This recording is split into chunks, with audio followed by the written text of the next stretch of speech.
this is your last year coming to Somos as governor, wondering why you thought it was important to come this year.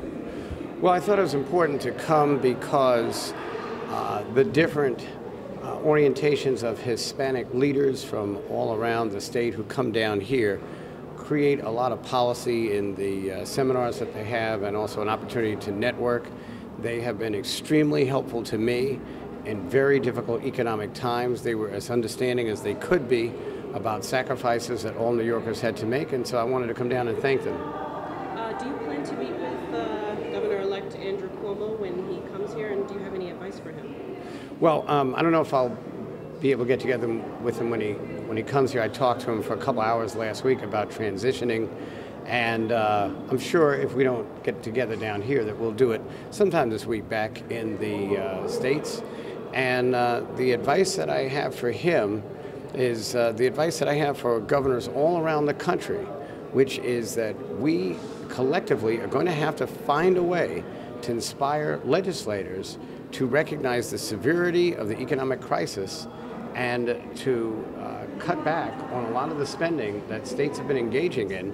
States right now owe over $200 billion in debt, are $200 billion in deficit.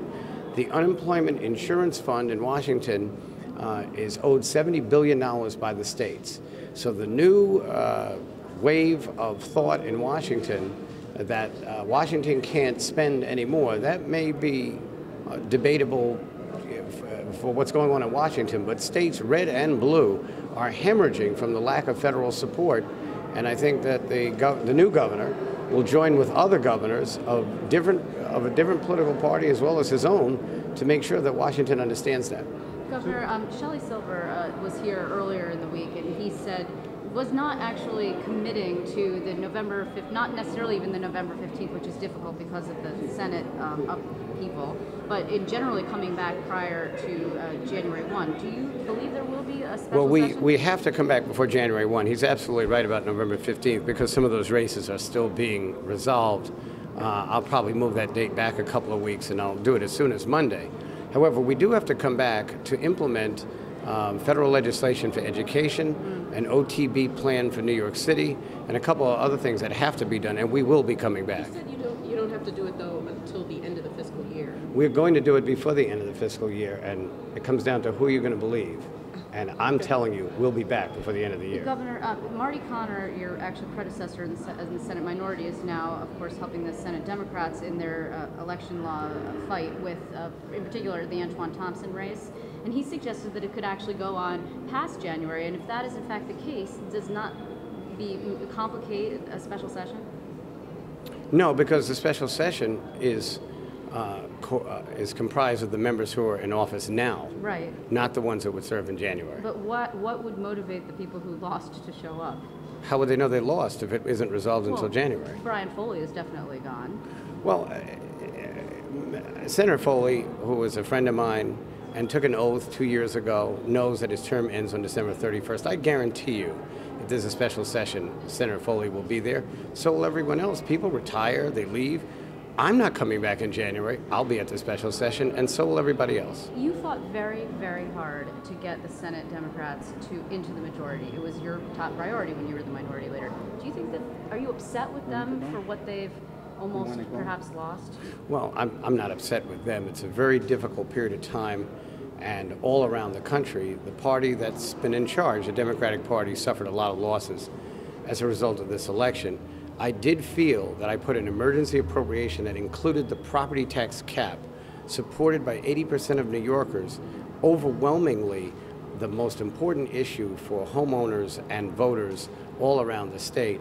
I think if the Senate Democrats had passed that emergency appropriation, the Assembly, in spite of opposition perhaps from some of the leadership, still would have put that bill on the floor, and clearly the votes would have been there in the Assembly to pass a property tax cap. And Senators Foley and Albertine and others running with the property tax cap that they passed, that the Republicans couldn't pass for 20 years, would have had clearly a far more persuasive argument than they were able to accomplish. Do you still believe the Republicans will control the Senate at the end of the day? I didn't believe it when I said it the other day. I said that they were ahead in 2 of the 3 races, and they're already ahead 30 to 29, so it would be probable that they would win. Now, I don't know who's going to win. I don't know the future. That was just an assessment I made, and we'll have to find out when we count up all the votes. So, Mr. Governor, if Assemblyman Ortiz tries a private meeting between you and Governor-elect Cuomo, would you agree to it? I would agree to a private meeting with just about anybody. I would even want the media there, but then it won't be very private, will it? But the reality is that in my legislative career, I met very few human beings who cared about the movement of society like Senator Felix Ortiz. And I could be saying that just because he's standing there and because he's chair of the Hispanic Task Force now. But that's not when I proved it. It was when I was looking for a co-sponsor for clean money, clean elections legislation, and the various pieces of legislation that we signed together. I think at this time, when we're talking about reform, there's no individual in the legislature whose personal record demonstrates reform as much as Assemblyman Ortiz. And there was no way that I was not going to come down here and congratulate him. And the reason compared to what I may have said other times I was down here, that I really meant it, is I spent my own money to come down here to be with Assemblyman Ortiz. Governor, last question. Yeah. Your last question. My last question. Or are you speaking for Liz and the other No, people? I'm speaking just for me right now. You're just speaking for you. So let's, be sure what last question really I'll means. have one last question, but it's I'm hard, I sure promise. Liz will have a last All right. question. Well, Labor has a strong presence here in the Somos conference, and they are hoping to get a chance to talk with you about the layoffs and maybe find other alternatives, other cuts. Is there any chance that that would be changed at this point? No, they're not. No, they're not. Who said they are? They have had since January of this year to talk to me about $250 million of savings from the workforce.